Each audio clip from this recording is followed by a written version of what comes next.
네, 이제 중개실무편의 마지막 테마가요. 이 470페이지 경매 및 공매. 그래서 민사집행법상의 경매 절차, 공인중개사의 매수신청 대리인 등록에 관한 등록 절차 관련된 부분인데, 이 부분이 중개실무편에서 출제되는 근거를 먼저 설명을 드리면, 우리가 공인중개사법 공부할 때요, 업무 범위와 관련해서 공인중개사법이 14조에서 1항은 법인인 개업 공인중개사가 중개업 외에 할 수 있는 업무들의 범위를 제한하는 규정을 두고 있었고요.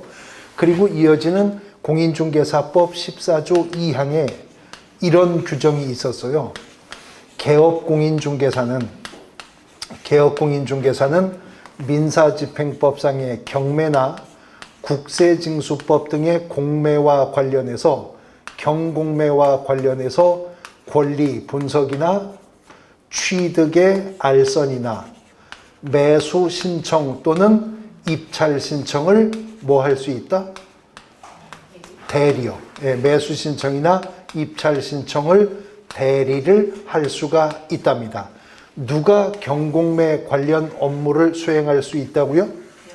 개업 공인중개사가 할 수 있다고 법 14조 2항이 규정을 두었는데, 공인중개사법 부칙에 가보면 부칙상의 개업 공인중개사는 14조 2항의 규정에 불구하고 동항의 업무를 함께 할 수 없다라는 규정이 따로 있어서 부칙상의 개업 공인중개사는 이러한 일체의 경공매 관련 업무를 할 수가 없는 겁니다. 그러니까 결국 법인인 개업 공인중개사와 공인중개사인 개업 공인중개사만 경공매 관련 업무를 할 수가 있다는 거죠.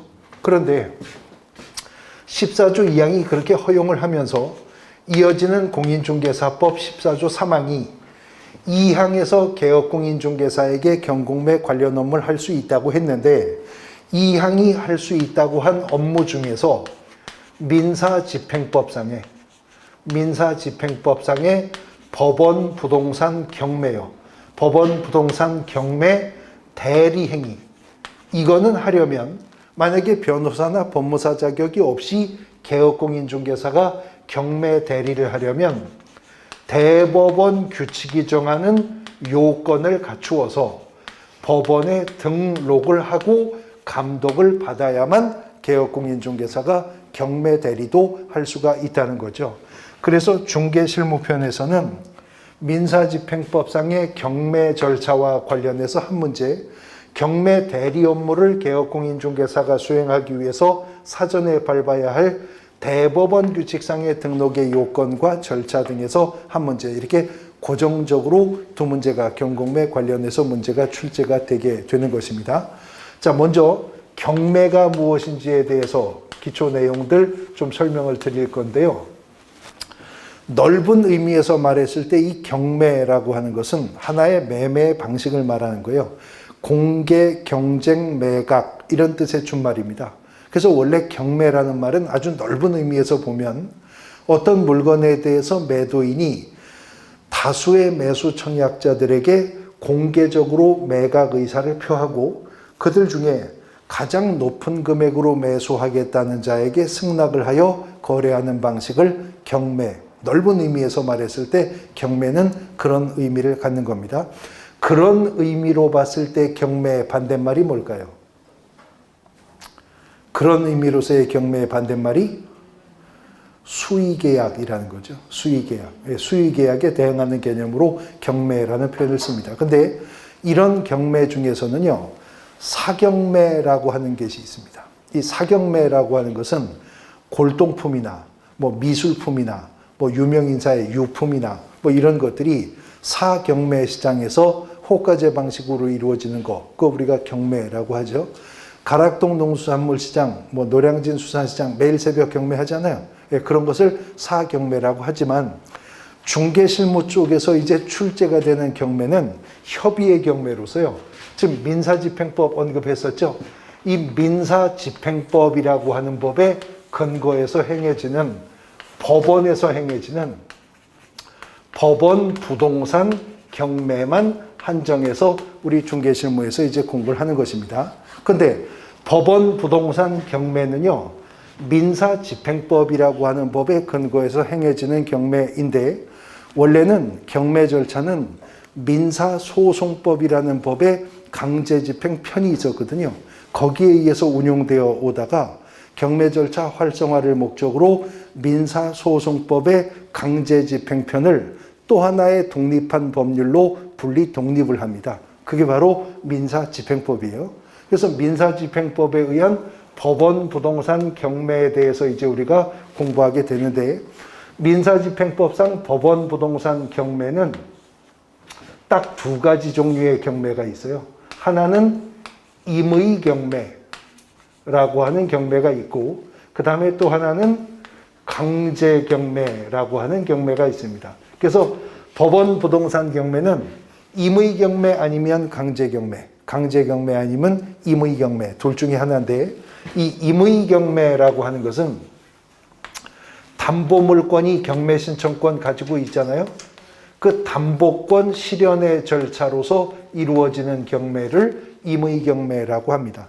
뭐 저당권, 근저당권 같은 담보권에 기해서. 근데 용익물권 중에서 우리가 지역권이나 지상권과는 달리 전세권을 특수한 용익물권이라고 부르는 이유가, 전세권은 용익물권에 속하지만 담보물권적 성격을 가지고 있죠. 전세권에 기해서도 경매 신청할 수 있잖아요. 그 전세권에 기한 경매도 담보권 실현을 위한 경매 절차로서 임의 경매에 속하는 겁니다. 이에 비해서 강제 경매라고 하는 것은 채권자가 확보하고 있는 집행권원이라고 하는 게 있는데, 이 집행권원에 근거해서 경매 절차가 개시되는 것을 강제 경매라고 합니다. 예전에 민사소송법상의 절차에서는 채무명의라는 표현을 쓰기도 했었는데, 일본법적 표현이다. 그래서 법이 민사집행법으로 개편되면서 집행권원이라고 표현을 바꿨는데요. 이 집행권원이라고 하는 것은 어떤 채권자가 어떤 채무자에게 급부 청구권이 있음을 공적으로 인정할 뿐만 아니라 그 급부 청구권에 근거해서 채권자가 채무자의 재산을 강제 집행할 수 있음을 인정하는 그 권원을 집행권원이라고 합니다. 단순히 채권자에게요, 급부 청구권이 있음을 인정할 뿐만 아니라 채권자에게 강제 집행까지도 허용해 주는 것이 집행권원이기 때문에 대부분의 집행권원은 채권자가 법원을 통해서 확보할 수가 있게 되는 겁니다. 그래서 확정된 법원의 이행 판결이 채권자에게 집행권원이 돼 줄 수도 있고요. 아직 확정 판결은 아니라 하더라도 가집행할 수 있음을 선고한 판결, 이른바 가집행 선고부 판결도 집행권원이 될 수 있습니다. 보통 판결문 나올 때 보면 1심 판결임에도 가집행할 수 있다라고 하는 게 주문에 나오거든요. 그런 가집행 선고부 판결이 집행권원이 될 수도 있고요. 그 다음에 확정된 이행 판결과 동일한 효력을 가지고 있는 확정된 이행 명령 같은 것도 집행권원이 될 수가 있고, 또 확정 이행 판결과 동일한 효력을 가지고 있는 각종 조서 등이요. 조정 조서 같은 것들. 그 다음에 경우에 따라서는 공정증서요. 공증된 금전 채권 문서 같은 것들. 공증된 금전 채권 문서 같은 것도 채권자에게 집행권원에 기한 그 경매 신청권을 부여하게 되게 되는데요. 그래서 법원 부동산 경매는 둘 중에 하나입니다. 임의 경매 아니면 강제 경매, 둘 중에 하나인데, 자, 개념을 좀 더 쉽게 이해하시기 위해서 1, 2월 과정이니까 구체적 사례 한번 적용해 볼게요. 예를 들어서 A라고 하는 자와 B라고 하는 자 사이에 있었던 일인데요. A에게 일동의 건물이 있었습니다. 일동 건물이 있었었는데, 지금 A가 B에게 1억 원 정도 돈을 빌려갑니다. 지금 금전소비대차가 형성되는 거예요. 그래서 B가 A에게 한 1억 원 정도 돈을 빌려주는데, 돈 1억 원을 빌려주면서 B가 이 채권 담보를 목적으로 A 소유 이 부동산에다가 저당권을 설정해 두었다. 저당권을 설정해 두었다면 저당권자 B씨는 A 채무자 소유 건물의 경매 신청권이 있죠. 그러나 아무 때나 경매 신청할 수 있는 건 아니에요. 아직 갚을 날도 남았고 갚을 날 갚겠다고 하는데 경매 신청할 수 있는 건 아니니까 이제 저당권자가 경매 실행을 하려면 먼저 담보 물권이 존재해야죠. 피담보 채권이 존재해야죠. 그리고 채무의 이행기가 도래하였음에도 A가 채무 이행을 안 한다. 그러면 이제 B는 저당권 실행해서 경매 신청할 수 있죠. 이거 무슨 경매예요? 임의경매입니다. 임의경매. 이런 담보권 실현을 위한 경매 절차를 임의경매라고 부르게 된다는 거죠. 자, 근데 이번에는요. C라고 하는 자와 D라고 하는 자 사이에 있었던 일인데 역시 C가 D에게 1억 원 돈을 빌려갔습니다. C도 A처럼 일동의 건물을 소유하고 있는 채무자이거든요. 그런데 AB 관계와는 달리 CD는 어느 정도 신임 관계가 있었기 때문에 채권자 D씨가 C에게 돈 1억 원을 빌려줬는데 이 채무자 소유 건물의 저당권 설정 같은 건 안 했고요. 그냥 차용증 한 장 받아뒀어요. 1억 원을 A가 빌려갖고 언제까지 갚고 이자는 얼마로 하기로 한다. 뭐 이렇게 해서 차용증을 한 장 받아뒀거든요. 근데 갚을 날이 됐는데도 C가 돈을 안 갚는 겁니다. 그러면 아까 B 입장에서는 저당권을 설정했으니까 바로 임의경매 신청할 수 있죠. 건물의 경매 신청할 수 있는데 D는 B와는 달리 담보권이 없잖아요. 그렇다고 이 금전채권 문서 이 차용증 가지고 법원에 가서 지금 C가 나한테 1억 원을 빌렸고 갚을 날이 되었는데도 아직 안 갚으니까 C 집을 좀 경매해 주십시오. 이렇게 요구할 수 없다는 거죠. 그러면 이때 D는 C 소유 건물의 경매 신청을 하려면 일단 C를 상대로 소송을 제기해야 되겠죠. 소송에서 확정된 판결문이 떨어지면 이 확정 판결문 등이 뭐가 되는 거예요? 집행권원이 되는 거죠. 그 집행권원에 근거해서 이제 D는 C에게 경매를 신청할 수가 있게 될 것이다 라고 하는 것입니다. 자, 그런데 예를 들어서 이번에는 A, B, C, D, E E하고 F 사이의 일인데 E하고 F 사이에 EC 소유의 일동 건물이 있어요. EC 소유의 일동 건물이 있는데 이 일동 건물에 전세권을 설정했답니다. 이번에는 전세권을 설정했는데요. 자, 이 전세권에 기해서도 경매 신청할 수 있다 그랬죠. 그러면 전세권자 F가 경매 신청하면 이건 무슨 경매? 임의경매죠. 전세권의 담보물권적 성격에 기한 경매이니까요. 그런데 민법상 일동 건물의 일부에만 전세권을 설정할 수 있나요? 있습니다. 근데 일동 건물의 일부에 대해서 전세권을 설정한 전세권자가 일동 건물 전체에 경매 신청할 수 있어요?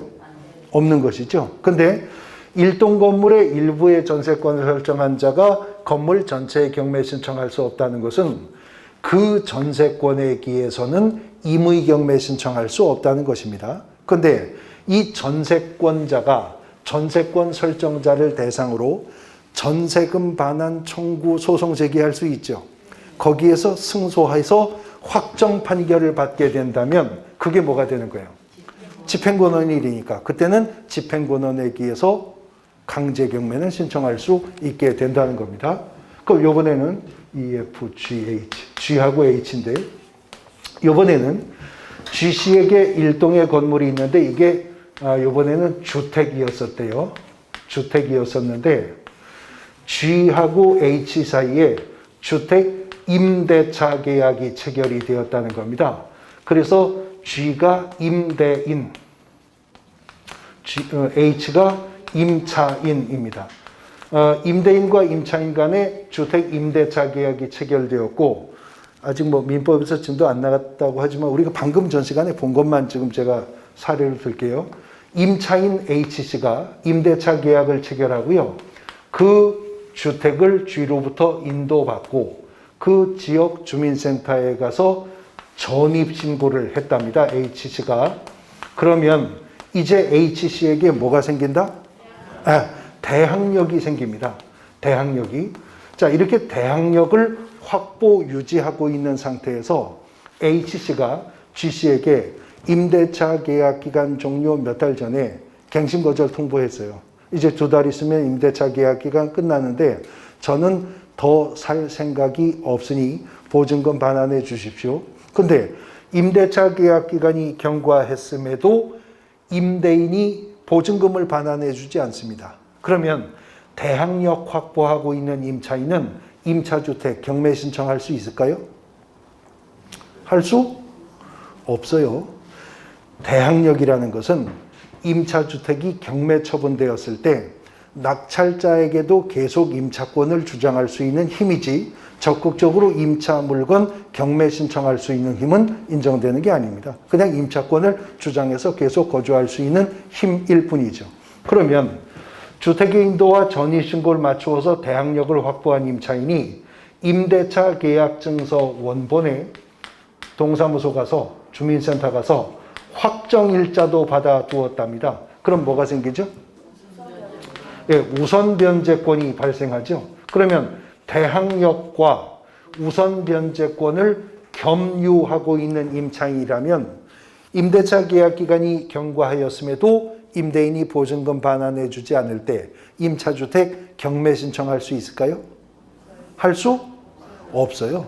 우선 변제권도 경매 신청권이 부여되는 건 아니고 이 집이 경매 넘어가면 임차인이 배당 요구를 했을 때 확정일자 받은 그날을 기준으로 후순위 물건이나 기타 채권들보다 내가 보증금을 먼저 배당받을 수 있는 힘일 뿐이지 임차주택 경매 신청할 수 없는 겁니다. 그러면 더 나가서 대항력과 우선 변제권을 모두 확보 유지하고 있는 겸유하고 있는 임차인이 임대차 계약 기간 종료 전에 임대인에게 갱신 거절 통보했거든요. 근데 보증금 반환을 임대차 계약 기간이 경과하도록 안 해주는 거예요. 그러면 방금 전 시간에 배우셨어요? 임차인은 임대인 동의 없이 뭐 할 수 있다? 그렇죠. 임차인 혼자서 임차권 등기명령 신청할 수 있죠. 그래서 임차권이 등기가 되었거든요. 임차권이 등기가 됐는데도 임대인이 보증금을 안 빼주네요. 그러면 임차권 등기권자 H는 임차주택 경매 신청할 수 있을까요? 할 수 없습니다. 없어요. 왜냐하면 자, 임차권이 등기가 되면 물권이 됩니까? 물권 법정주의라고 하잖아요. 새로운 물권을 창설할 수 없는 거죠. 임차권이 등기가 되면 물권화하는 거지 물권이 되는 건 아니에요. 여전히 채권이고요. 임차권은 물권이 아니고 더더군다나 담보 물권이 아니기 때문에 임의경매 신청권 부여되지 않는 겁니다. 그러면 대항력을 확보했고요. 확정일자에 의해서 우선 변제권 확보했고요. 임대차 계약기간 중 갱신거절 통보했고요. 그런데도 보증금을 빼주지 않아서 임차권 등기까지 격려했는데도 임대인이 보증금을 안 빼준다. 그러면 임차인이 주택임대차보호법상 할 수 있는 방법? 다 아시네요. 없습니다. 이제는 주택임대차보호법상으로는 임차인으로서 더 할 수 있는 방법이 없어요.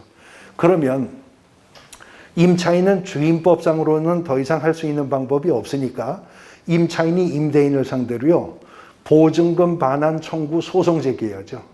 자, 보증금 반환 청구 소송에서 임차인이 승소한 확정 판결을 받았다. 그러면 이제 뭐가 생기는 거예요? 집행권은 생기는 거죠. 그러면 임차인은 임차주택에 경매 신청할 수가 있습니다. 근데 무슨 판결? 확정 판결을 받아야 되거든요. 확정 판결을. 그러니까 1심에서 임차인이 승소하였다 하더라도 여기에 불복해서 임대인이 항소하면 확정되지 않죠.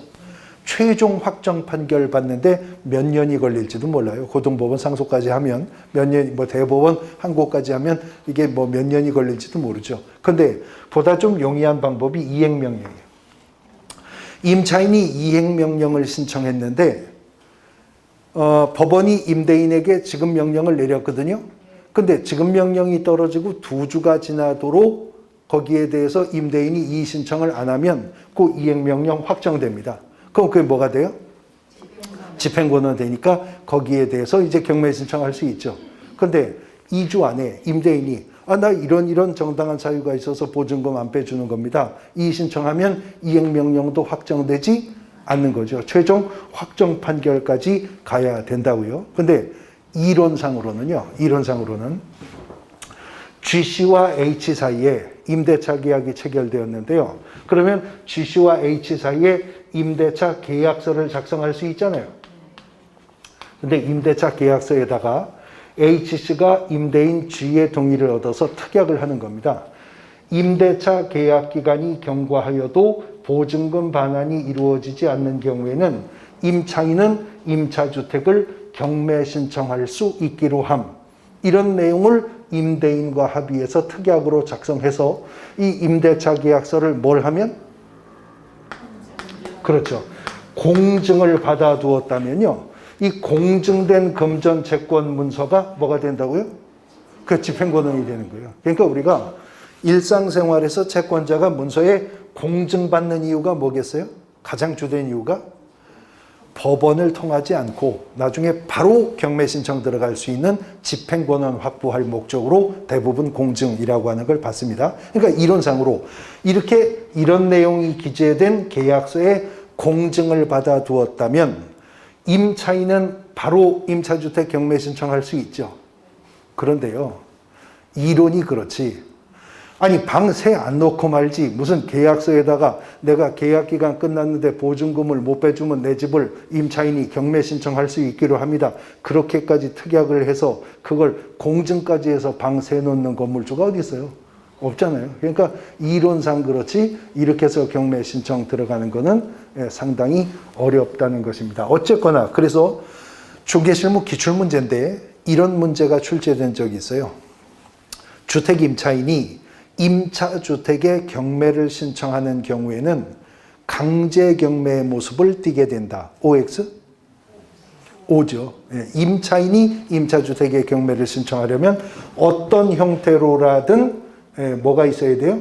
집행권원이 있어야 경매 신청을 하니까 임차인이 임차주택에, 임차인이 임차 건물에 경매 신청할 때는 항상 강제 경매의 모습을 띠게 된다라고 하는 것을 알 수가 있습니다. 어쨌거나 법원 부동산 경매는 임의 경매 아니면 강제 경매, 강제 경매 아니면 임의 경매 둘 중에 하나인데 어떤 것이 임의 경매고 어떤 것이 강제 경매인지는 이제 구분하실 수가 있죠. 그런데 통상적으로는요, 출제위원이 임의 경매, 강제 경매라는 용어를 씁니다. 그러나 꼭 그렇게만 표현해야 된다는 법이 없거든요. 그러면 만약에 시험 문제에 물적 책임에 기한 경매 절차에서 그러면 무슨 경매겠어요? 임의 경매 말하는 거죠. 인적 책임에 기한 경매 절차에서 그러면 강제 경매 말하는 거죠. 그 다음에 경매를 예견된 경매와 예견되지 않았던 경매 이렇게 구분해서 표현한다면 예견된 경매 뭐 말하는 거죠? 임의 경매죠. 예견되지 않은 경매 그러면 강제 경매를 의미한다. 어쨌든 임의 경매든 강제 경매든 법원 부동산 경매는 민사집행법의 절차에 의해서 경매 절차가 개시되게 된다 하는 것입니다. 그래서 페이지를 넘어가 보시면 이제 472페이지부터 경매 절차가 쭉 소개가 되고 있죠. 472페이지 맨 밑에 보면 첫 번째 경매 절차는 채권자의 경매 신청이 먼저 있어야 됩니다. 그런데 경매 신청을 누가 할 수 있느냐는 임의 경매나 강제 경매냐에 따라 달라지겠죠. 임의 경매 신청은 누가 할 수 있겠어요? 담보물권자가. 그 다음에 강제 경매 신청은 누가 할 수 있는 거죠? 집행권원을 확보한 채권자가 법원에 경매를 신청할 수가 있게 되죠. 그러면 이제 경매 신청을 받은 법원은 경매 개시 결정을 내릴 거잖아요. 경매 개시 결정이 내려지면 지금 민사집행법상의 경매 절차에서는 경매 개시 결정이 내려지면 제일 먼저 해야 되는 것이 배당 요구의 종기를 결정해서 공고하는 절차를 먼저 법원은 밟습니다. 그러면 경매 절차에서 배당 요구를 해야만 배당을 받을 수 있는 권리자들은 법원이 결정해서 공고한 배당 요구 종기 전에 배당을 요구했어야 비로소 경매 절차에서 배당을 받을 수가 있게 됩니다. 예를 들어서 저당권, 근저당권, 담보가등기 이런 권리는 다 등기상 증명서에 표상되어 있는 권리죠.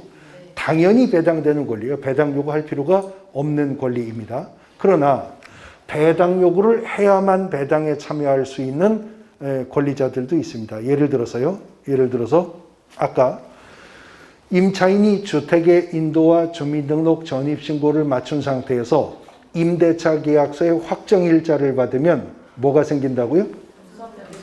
우선변제권이 생긴다고 했잖아요. 근데 우선변제권을 확보하고 있는 임차인이라 하더라도 우선변제권을 행사해야 우선변제 받을 수 있거든요.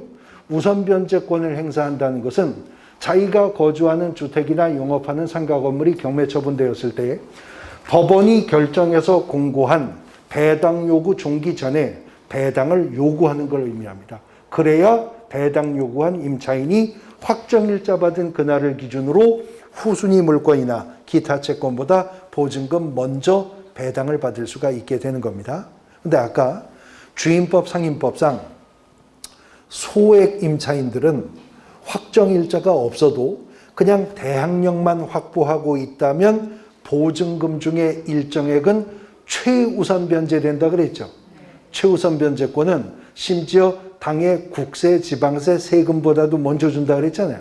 그러면 그 소액 임차인들의 최우선 변제권도 배당 요구를 해야 줄까요? 안 해도 줄까요? 영세 임차인들의 최우선 변제 배당 요구 해야 줄까요? 해야 줘요. 해야 준다고요. 소액 임차인이라고 그냥 불쌍한 표정만 짓고 앉아 있으면 돈 갖다 주는 거 없습니다. 소액 임차인도요. 법원이 결정해서 공고한 배당 요구 종기 전에 배당을 요구했어야 돼요. 그래야 주택가액, 상가 건물 가액의 2분의 1 범위 내에서 최우선 변제가 이루어지게 된다는 것이죠. 이제 배당 요구 종기를 결정해서 공고하고 나면 그 다음에는 경매 절차에서 매각 준비를 합니다. 매각 준비를 하게 되는데 경매 물건을 환가하기 위한 절차에 착수하는 거예요. 그러니까 이제 감정인을 통해서 경매 물건을 감정케 해야 되겠죠. 그래서 감정 가격 등을 토대로 여기서 이제 최저 매각 가격이요. 최저 매각 가격도 결정하게 될 것입니다. 그러면 이제 법원은 매각과 매각 결정 기일에 대해서 지정하고 공고하고 이해관계인에게는 통지를 하게 될 겁니다. 그리고 나서 이제 매각을 실시하게 되겠죠. 매각을 실시하게 되는데 지금 민사집행법이 정한 매각의 방법은요. 민사집행법상 법원부동산 매각의 방법은 3가지 방법이 있습니다. 첫 번째는 호가제 경매가 있고요. 두 번째는 기일 입찰이라고 하는 방법이 있고요. 그 다음에 세 번째는 기간 입찰이라고 하는 방법이 있어서 어떤 방법으로 매각을 실시할 것인지는 해당 집행법원이 직권으로 결정하도록 하고 있거든요. 그러나 법상으로는 집행법원이 선택할 수 있는 방법이 몇 가지가 있다고? 3가지가 있지만 현장에서 대부분은 기일 입찰의 방법을 사용하고 경매 물건이 고액이거나 덩어리가 클 때 간혹 기간 입찰의 방법을 집행법원이 선택하기도 하지만 지금 현장에서 집행법원이 호가제로 부동산 경매하는 경법은 안 쓰고 있습니다. 그러나 법상으로는 집행법원이 선택할 수 있는 방법이기도 한데 이 호가제 경매에서 이 호는요. 불을 호자 쓰는 거거든요. 근데 지금도 우리 중개실무 시험 범위에는 속하지 않지만 넓은 의미에서 말했을 때 경매 중에는 사경매라고 하는 거 있다 그랬잖아요. 지금도 사경매 시장에서 경매는 거의 호가제 방식으로 경매하잖아요. 그러니까 왜 그 미술품 입찰하는 거 뭐 이런 거 가끔 뭐 TV에서 보시잖아요. 그러니까 가격을 호창해서 부르는 거죠. 그래서 뭐 가장 높은 금액을 호창한 분이 이제 그 낙찰받는 그런 방법. 뭐 이런 사경매는 언제든 뭐 자유롭게 이루어질 수 있습니다. 예를 들어서 지금 제가 끼고 있는 반지를 이거 너무 오래 껴서 이제 신물도 나고 여러분들한테 호가제로 매각하겠습니다. 최저 매각 가격 5만 원부터 시작하기 비싼 거예요. 5만 원부터 시작하겠습니다. 그리고 지금 당장 할 수 있어요. 그러면 이제 여러분들이 6만 원, 뭐 7만 원, 8만 원, 저 뒤에 선생님이 15만 원. 근데 더 부르는 분이 없으면 15만 원 낙찰, 15만 원 주시고 가져가시면 되는 거죠. 이게 이제 호가제 방식의 경매거든요. 근데 나름 호가제 방식의 경매가 장점이 있어요. 뭐냐면 경매에 참가하는 자들이 이른바 레이스를 붙죠. 서로 경쟁하면서 금액을 높이니까 높은 가격에 환가할 수 있다는 장점이 있어요. 그런데 호가제 경매는요, 담합이 일어날 가능성이 너무 높죠. 그러니까 뭐 경매 참가자들이 요번에는 누구 밀어주고 나머지 이따 물어라, 다음번에 누구 산소, 이렇게 해서 담합이 일어날 가능성도 있고, 뭐 경매 브로커가 개입될 수도 있고, 여러 가지의 불합리한 그 단점들을 가지고 있는 겁니다. 뭐 예를 들어서 어떤 집행법원이 상가 1동 건물을 호가제 경매한대요. 그리고 최저 매각 가격 1억 원 나왔어요. 최저 매각 가격 1억 원 나왔는데 제가 나름 권리 분석을 해보니까 적어도 3억 원만 투입해서 취득해도 충분히 수익을 낼 수 있는 건물이다. 그러면 나는 이제 호가제 경매하면 3억 원까지는 나도 호창해 볼 거잖아요. 근데 입찰장에서 호가제 방식으로 경매를 하는데 최저 매각 가격 1억 원부터 시작했는데 뭐 1억 3천, 그래서 내가 1억 5천 불렀더니 뒤에서 2억, 그래서 내가 2억 3천, 그랬더니 또 뒤에서 2억 7천, 그래서 내가 2억 8천. 하여튼 나는 3억 원까지 가볼 생각이었거든요. 근데 점점 느낌이 좀 쎄하고, 그 호창하는 레이스 붙는 사람들이 좀 목소리도 우랑차고, 그래서 이렇게 돌아봤더니요, 조양은도 와 있고, 김태촌도 와 있고, 김도환도 와 있고, 시라소니도 와 있고, 뭐 그래요. 그 이제 2억 8천 나와서 내가 2억 9천을 요번에 부르려고 했는데 이렇게 돌아보니까 품에서 사시미를 슬쩍 이렇게 보여주고 집어넣어요. 이런 일도 있을 수가 있다고요, 이 호가제 경우에.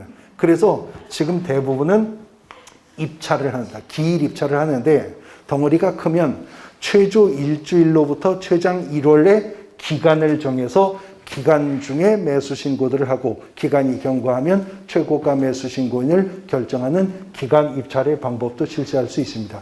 이렇게 해서 매각을 실시를 하면요, 매수 신고하는 자들은 이른바 입찰표라고 하는 걸 작성해야 되겠죠. 그럼 입찰표에다가 나는 얼마면 매수하겠다고 하는 매수 가격을 기재할 거잖아요. 근데 이때 입찰 보증금이요. 입찰 보증금을 제공해야 되는데 이 입찰 보증금이 얼마냐면 10%입니다. 10%. 입찰 보증금 10%인데 무엇의 10%냐? 이게 여러 번 우리 중개실무 과목에서 출제가 되었어요. 왜냐하면 바뀌었거든요. 옛날에 민사소송법상의 경매에서 입찰 보증금 10%는요. 응찰 가격의 10%였어요. 내가 쓰는 돈의 10%를 보증금 냈었다고요. 근데 그러다가 보니까 어떤 문제가 발생하냐면 최저 매각가가 1억 원이었었는데 나는 입찰표에 2억 원을 썼다.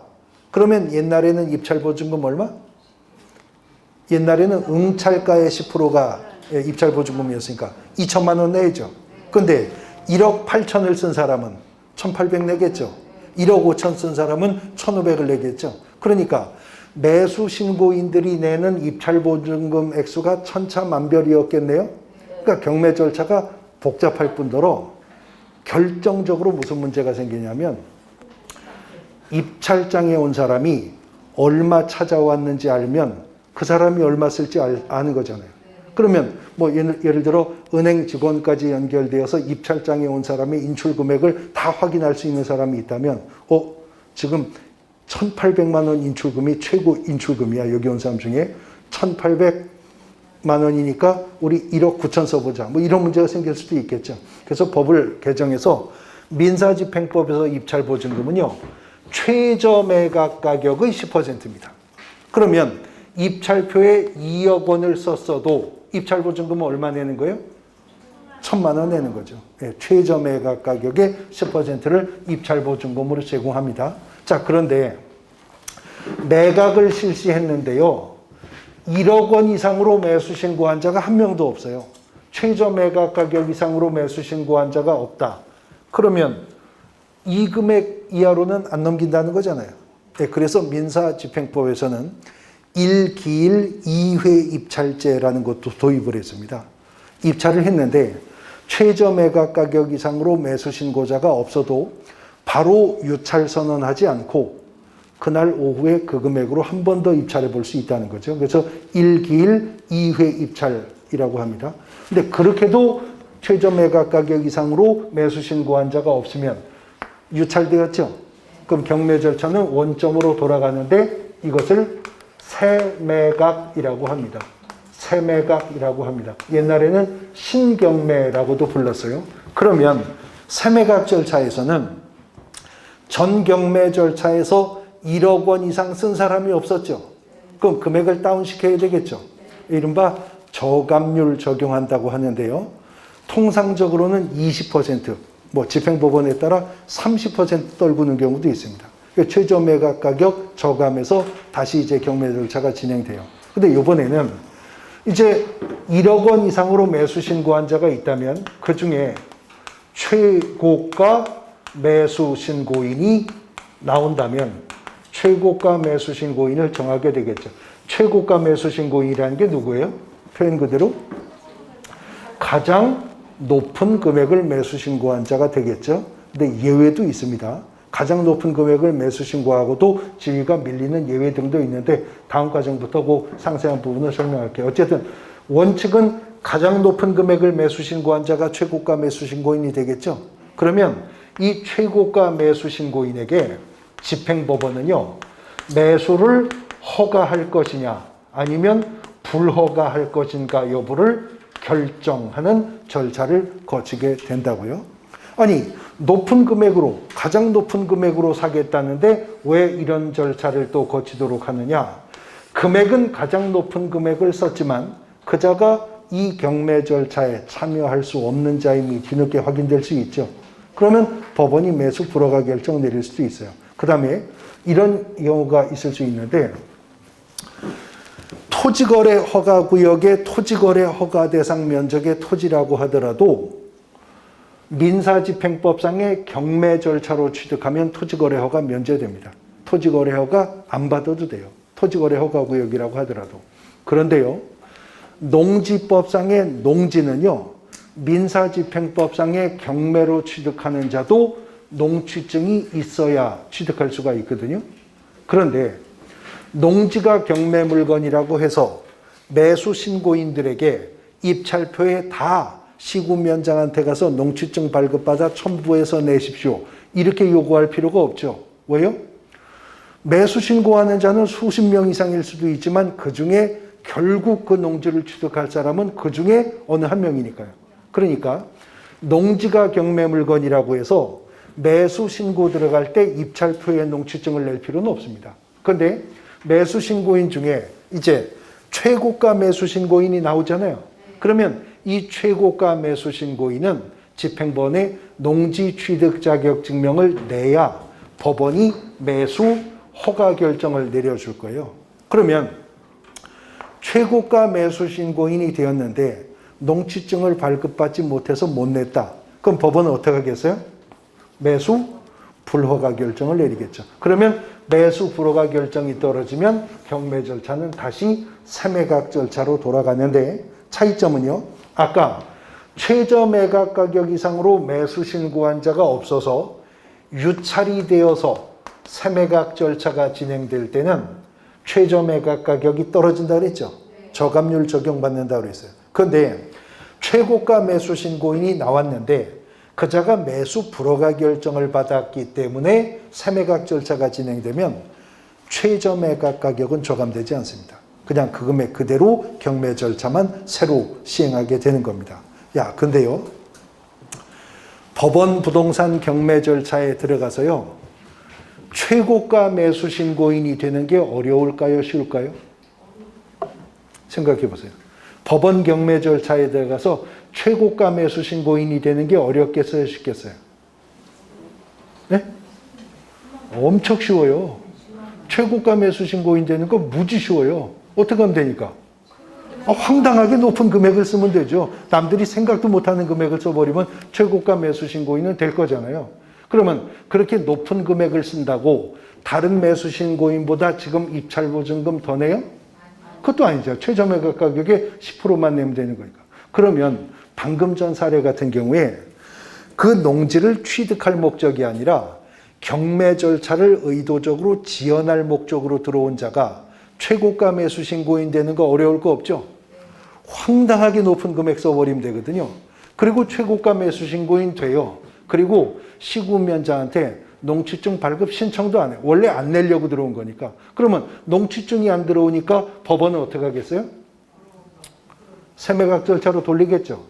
그러면 세매각 절차에 또 쫓아 들어가서 어마어마하게 높은 금액을 써서 최고가 매수 신고인이 되고 농취증 안 내서 세매각 들어가면 또 쫓아 들어가서 또 어마어마한 금액을 쓰고 그럼 혼자 경매 절차를 빙빙 돌릴 수 있죠. 그래서 농지가 경매 물건 나오면 항상 특별 매각 조건이 붙습니다. 최고가 매수 신고인이 되고도 농취증을 제출하지 못해서 매수 불허가 결정이 떨어지면 그자 아까 입찰보증금 얼마 냈었어요? 그러니까 1,000만 원 냈었죠? 안 돌려줍니다. 예, 그냥 흡수가 돼버립니다. 배당으로.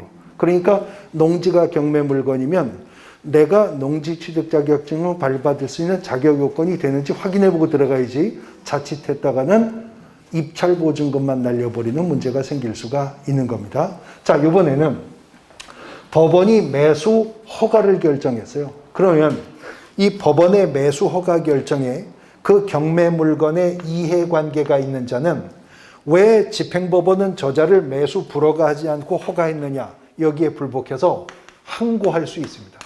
매수 허가 결정에 대해서 이해관계인이 항고할 수 있는데 무분별한 경매 절차 지연만을 목적으로 한 묻지마 항고가 남발되는 문제가 있어서 이제 항고를 하는 자는 누구든지 항고보증금을 공탁해야만 항고할 수 있거든요. 근데 항고보증금도 10%예요.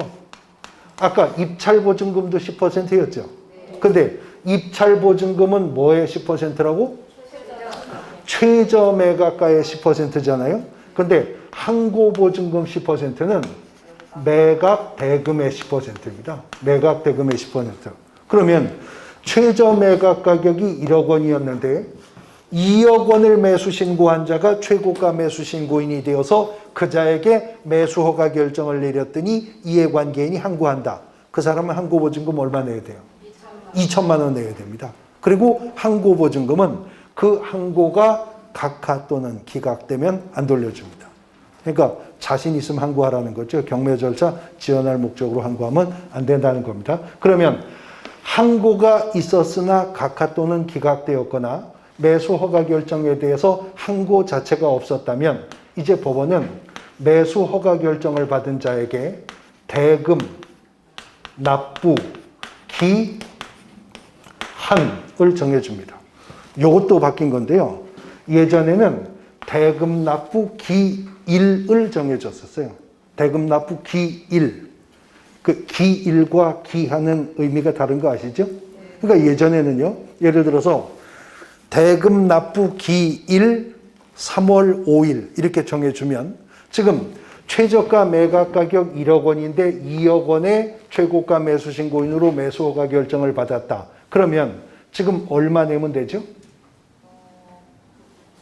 자, 나는 2억 원을 썼었는데 최저 매각 가격의 10% 1,000만 원은 이미 보증금 냈으니까 1억 9천 내면 되죠. 근데 예전에는 대금 납부 기일이었었다고요. 그럼 대금 납부 기일 3월 5일이면 내가 치밀한 자금 확보 계획을 세워서 1억 9천을 확보해 지금 손에 쥐고 있어도 3월 5일까지 기다려야 됐었습니다. 기1이었으니까. 필요 없이 경매 절차가 지연되잖아요. 그래서 법을 개정해서 대금 납부 기한으로 바꿨어요. 그러면 대금 납부 기한 3월 5일이면 3월 3일, 3월 2일에 낼 수도 있죠. 그 대금을 완납하면 완납하는 순간 확정적 권리 취득을 하게 되는 겁니다. 왜냐하면 이거는 법률 행위로 인한 물권 변동이 아니라 민사집행법이라고 하는 법률 규정에 의한 물권 변동이기 때문에 등기가 없어도 효력 발생하는 거예요. 그래서 대금 납부 기한까지 대금을 완납을 하면 대금 완납하는 순간 확정적으로 권리 취득을 하게 되는 것입니다. 그러면 이제 소유권은 이미 취득을 하고 말소 대상 권리들은 말소가 되고 이제 인도 명령이나 혹은 낙찰자에게 대항할 수 있는 정당한 권한이 있는 자라면 뭐 명도 소송의 절차를 후속 절차로 또 거치게 되는 경우도 있을 수가 있습니다. 이렇게 해서 경매 절차가 진행되는데 또 잘 나가다가 최고가 매수 허가 결정을 받았는데 자금 확보 계획을 잘못 세워서 법원이 정해준 대금 납부 기한까지 대금을 완납하지 못하는 수도 있을 수가 있겠죠. 예, 그렇다고 바로 경매 절차를 되돌리면 경매 절차가 너무 지연되기 때문에 이런 경우에는요. 차순위 매수 신고인이 있으면 이 차순위 매수 신고인에게 지위가 승계가 되어서 차순위 매수 신고인이 대금 납부 기한 내에 대금을 완납하면 차순위 매수 신고인이 소유권을 취득하게 하는 제도를 두고 있어요. 그러면 차순위 매수 신고인이란 누구겠어요? 그렇죠. 수석, 차석할 때 그 차잖아요. 그러니까 두 번째 높은 금액을 쓴 자가 차순위 매수 신고인이죠. 근데 입법자가 보니까 아니 그 2등도 2등 나름이지 1등하고 너무 편차가 크면 그래도 2등이라고 그자한테 소유권을 넘겨주면 부동산이 너무 헐값에 매각될 수 있잖아요.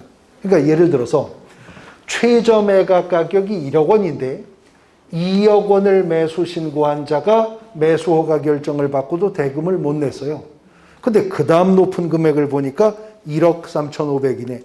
그럼 1억 3,500이면 2억에서 너무 금액이 떨어지잖아요. 그러니까 그런 사람은 차순위 매수 신고인이 될 수가 없는 겁니다. 그래서 차순위 매수 신고인은 말씀하신 대로 2등은 2등인데 어느 정도는 최고가 매수 신고인에 근접하게 따라붙은 2등이어야 되거든요. 그 기준을 민사집행법이 어떻게 정했냐면 최고가 매수 신고인이 매수 신고한 금액에서 입찰 보증금이 있죠. 입찰 보증금을 뺀 금액을 초과한 금액이어야 차순위 매수 신고인의 지위를 인정합니다. 다시 한번 차순위 매수 신고인이 되려면 최고가 매수 신고인의 매수 신고 금액에서 입찰 보증금을 뺀 금액을 초과한 금액이었어야 차순위 매수 신고인 인정해 줍니다. 그럼 사례로 여쭤볼게요. 최저 매각 가격 2억 원이었었는데 최저 매각 가격 1억 원이었었는데 2억을 매수 신고한 자가 최고가 매수 신고인으로 매수 허가 결정을 받고도 대금을 납부하지 못했어요. 그런데 1억 9천만 원을 매수 신고한 자가 있다면 차순위 매수 신고인 됩니까? 안 되죠. 안 되죠. 왜냐하면 초과해야 된다고 했으니까 1억 9천이면 그 사람 차순위 매수 신고인 안 돼요. 1억 9천 100만 원 썼으면 이제 차순위 매수 신고인 되겠죠. 그러면 2등은 있지만 차순위 매수 신고인은 없을 수가 있죠. 또 차순위 매수 신고인이 있으나 그자도 대금을 납부하지 못할 수 있죠. 그러면 여기서 경매 절차는 다시 원점으로 돌아가는데 이것을 재매각이라고 합니다. 재매각 절차가 진행되면 유찰되어서 돌아갔었던 새매각과 같은 최저 매각 가격 저감이 없어요. 경매 절차 그대로 경매 절차만 다시 진행이 되는 겁니다. 그래서 새매각과 재매각도 시험 문제에서 자주 출제되거든요. 지금 보시면 경매 절차 진행 과정에서 유턴 지점이 다르잖아요. 최저 매각 가격 이상으로 매수 신고한 자가 없어 유찰되어 돌아가는 거 무슨 매각이에요? 네, 세매각입니다. 최고가 매수 신고인이 있었는데 그 자가 매수 불허가 결정을 받았기 때문에 돌아가는 거? 세매각. 거기까지 세매각. 그 다음에 최고가 매수 신고인이 매수 허가 결정을 받았는데 대금을 완납하지 못하고 차순위 매수 신고인도 없거나 있었으나 그마저도 대금을 납부하지 못해서 돌아가는 건 무슨 매각? 재매각 절차입니다. 그러면 재매각 절차가 진행이 되면요. 재매각 절차가 진행되면 매수 허가 결정을 받고도 대금을 납부하지 못한 자 있죠. 그 사람은 당연히 재매각 절차에는 참여할 수 없는 거죠. 그뿐만 아니라 재매각 절차만 참여를 금지시키면 이 사람이 아예 재매각 시키려고 들어올 수도 있잖아요.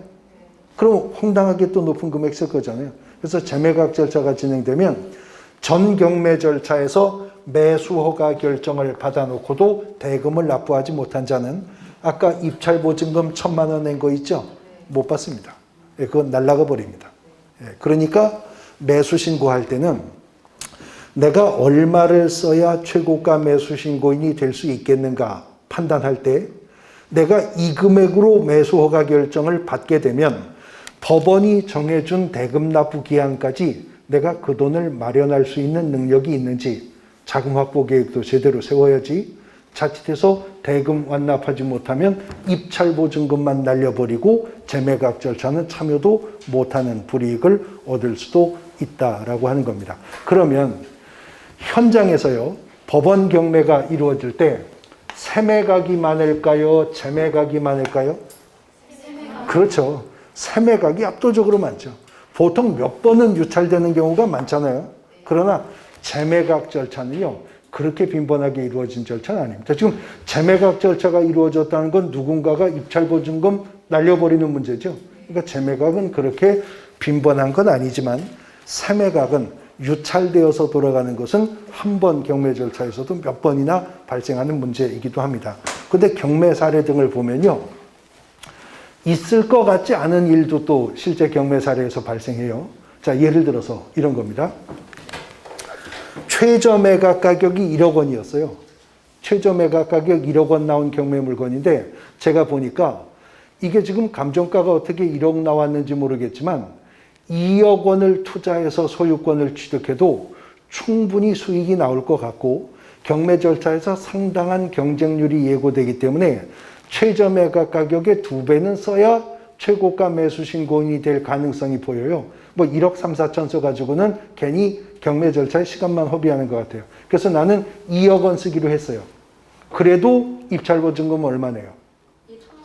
그래도 1,000만 원 내는 거죠. 1,000만 원 입찰보증금 1,000만 원 가지고 경매 입찰장에서 이제 입찰표에 2억 원 썼거든요. 그런데 최고가 매수 신고인을 발표하는데 제 이름을 부르는 거예요. 그래서 이게 됐다. 이제 낙찰 받겠구나. 그랬거든요. 근데 최고가 매수 신고인 신준선 씨입니다. 20억 매수 신고하셨습니다. 그러는 거예요. 그래서 뭔 소리야? 그래서 다시 입찰표를 보니까 2억 원을 쓴다고 쓰는 게 긴장한 상태에서 쓰면서 공을 하나 더 쳐버리네. 그래서 20억을 써버렸어요. 최고가 매수 신고인 됐죠. 법원이 매수 허가 해줄까요? 뭐 말릴 이유가 없잖아요. 예. 그럼 매수 허가 결정을 내릴 거예요. 그러면 나 지금 2억 원 투입해 보려고 들어왔다가 20억 원을 잘못 써서 매수 허가 결정을 내렸는데 입찰 보증금은 1,000만 원 낸 거 있어요. 그러면 얼마를 더 내야 돼요? 예. 자, 그러면 19억 9천을 더 내고 저 물건을 받을까요? 1,000만 원 던질까요? 이거 1,000만 원 던지고 말아야지. 여기에 무슨 19억을 투자해 지금 2억 투자하려고 했었던 건데. 그러면 나같이 멍청한 놈이 없는 한 차순위 매수 신고인이 있을 턱이 없죠. 네. 그러면 경매 절차는 또 재매각으로 돌아가는 경우도 있을 수가 있다 하는 겁니다.